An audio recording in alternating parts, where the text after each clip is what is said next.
waba uzi ibiranga ibyiciro bishya by'ubudehe? Ibiranga icyiciro A: umukuru w'urugo cyangwa bashakanye afite ubushobozi buhanitse bwo guhitamo uburyo bw'imibereho ashingiye ku mitungo afite cyangwa ibindi bimwinjiriza amafaranga.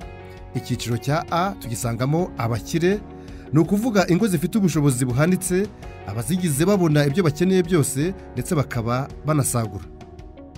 Ibiranga icyiciro B: abifashije, umukuru w'urugo cyangwa uwo bashakanye ufite ubushobozi buhagije n'ibikorwa byinjiza umutungo kandi ashobora kubona iby'ibanze bikenerwa n'abagize umuryango.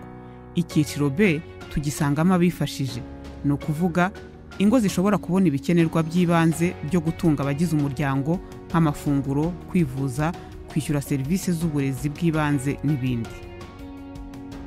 Ibiranga icyiciro C: abakene, ni icyiciro kibarizwamo ingo z'abantu bashobora gukora n'abafite ubushobozi bukeya mu bijyanye n'umutungo.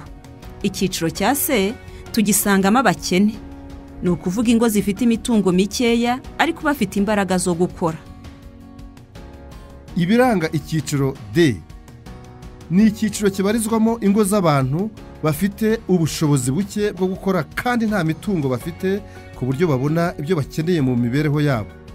Icyiciro cya D tugisangamo abakene cyane, harimo urugo rudafite ahantu na hamwe rukura ibitunga abarugize usibye kubihabwa n'abaturanyi cyangwa guca inshuro.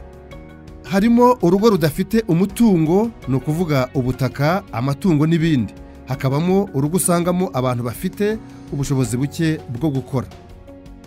Ibiranga icyiciro E: icyiciro cyihariye. Iki ni icyiciro cyihariye kirimo ingo z'abantu badafite ubushobozi bwo gukora kubera imyaka bafite, ubumuga bukabije cyangwa indwara zikabije zidakira, kandi nta mitungo bafite cyangwa ahandi bakura ibibatunga.